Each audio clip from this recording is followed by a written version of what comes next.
So what do you do if you're feeling homesick and you can't travel and go visit your friends and family? Well, drink like you're there.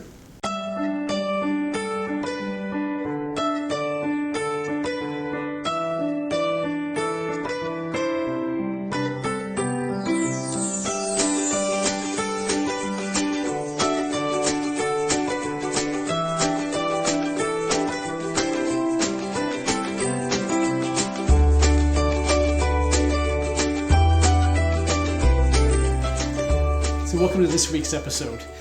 Yes, like many of you, I haven't been able to travel this summer very far at all.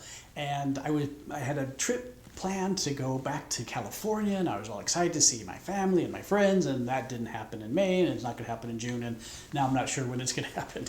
So I thought, you know what? Maybe I'll just drink and eat like I'm home. And I thought, you know what? It's nice. There's a certain cut of meat, and it's called the tri-tip, and I love grilling it. And I could always have it when I was in California, but out here on the East Coast, very hard to find. But I finally found a local butcher, and they carry the tri-tip steak. So wow, it was great. Well, if I'm going to have obviously a cut of meat that I had in California, I have to drink some California wine, and that's this week's episode. It's the Lohr Hilltop 2017 Cabernet from Paso Robles. So we're going to eat like we're in California, and both the dish, the tri-tip Santa Maria style, and the Lohr Cab all remind me of the central part of California, but in Southern California, we ate and drank just like that too. So the tri-tip steak, which is what I grilled, and sometimes you'll hear a tri-tip roast or a tri-tip steak. What's great about this cut of meat is it's from the sirloin area, sort of the bottom section, and it has 3 points. That's why it's called tri-tips, so triangular shaped. And it's not too fatty, and it's very forgiving. So if you're not the world's best griller, don't worry about it. You'll be fine. But it also does well in the oven. I've always had it on the grill, and that's where it's sort of very famous, when they call it the Santa Maria style. It's traditionally made over a grill, over red oak, indigenous to the area. But for me, I just used my good old trusty charcoal. But it would also work on a gas grill. I was at our friend's house a few nights ago, and we made it on his gas grill, and it was great. And there's usually kind of a traditional rub that goes with it, and I'll give you that recipe, and I'll give you some of my grilling techniques also in the description box. And if you stay to the end of the show, I'll talk about some very famous sides that go well with the tri-tip steak, and of course with the Paso Robles wine. So the central part of California, Lohr, one of my favorite wineries. Very reliable, very dependable, and I remember having this wine, I don't know, sometime back in the late 90s when I was at the winery, and I tried their Hilltop Selection Cabernet. Oh, it was just delicious, and guess what? It's delicious today too. So it's right around the, say, $25 area. It's, boy, not for the faint of heart. It's right around 14% alcohol, very dark, deep purple color, and as soon as you pour it into the glass, boy, the black fruits, the blackberry and blackcurrant, and even some juicy plums sort of just reach out of the glass. But you know what? It's not too tannic, which is nice. But it has some nice acidity because having it with the tri-tip, you need some acidity, as with all wines, to help you sort of enjoy the food more. So it's not too tannic. So if you have people who are always a little afraid of red wine because it's too dry, the Lohr Hilltop is not too tannic. It's nice, but it'd be a good for them to try.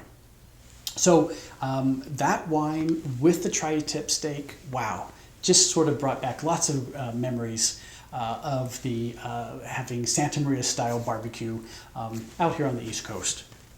So there's something about sitting in the backyard, grilling a tri-tip and having some wine from Paso Robles. Just sort of brings back great fond memories of growing up in Southern California.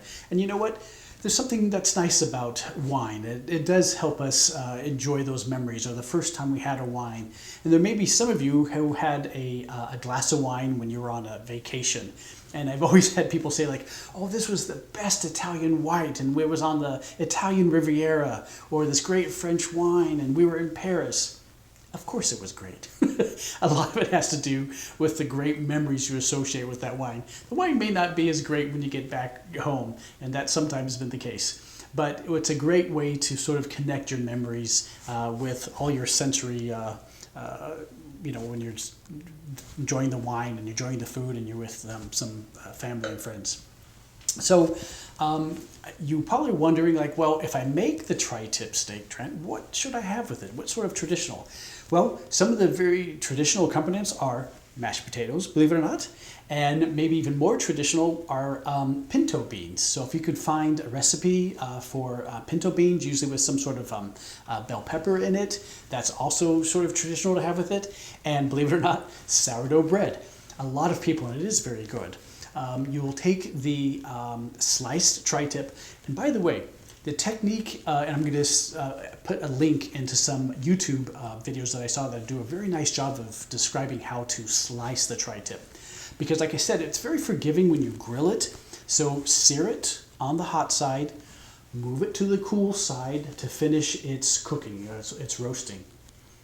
And then pull it off and let it rest at least 15 minutes. When I made mine a couple weeks ago, I let it rest for about a half hour and it was just great. So sear, move to the cooler side, let it finish cooking, take it off, let the meat rest a good 15 minutes to a half hour, and then cut against the grain. What's interesting with the tri-tip though is you're going to cut against the grain for a little bit, and then you're going to have to move it and then cut against the grain on the other side. So it's not sort of one continuous. You'll notice it changes on you, but it makes sense. It is triangular. So just keep an eye on that, and I think you'll enjoy it. So once you take these slices, it's also very traditional to grill some sourdough bread and then put the nice slices of tri-tip on that sourdough bread. And oh boy, talk about San Francisco style sourdough bread, tri-tip, and a nice cab from Paso Robles. You can't get more California than that.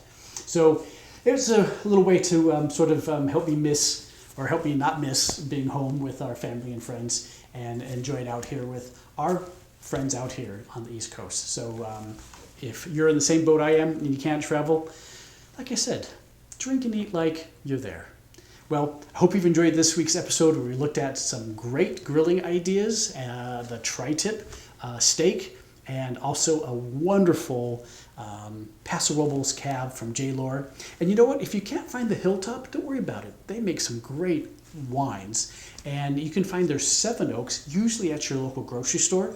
It's sort of nice for if you have some people over and they really are sort of apprehensive about red wine because they're worried about it being too dry. That one's even more approachable than this one, but this one is extremely approachable. So J. Lohr Seven Oaks, the Hilltop, for me, just sort of hit the mark. And I think you can't go wrong. So thank you for sharing my channel with your friends and family and coworkers. I hope you're safe and well and enjoying our new sort of normal. And you know what? If nothing else, eat and drink and bring back some fond memories. That's what it's all about. Until next time, cheers everyone.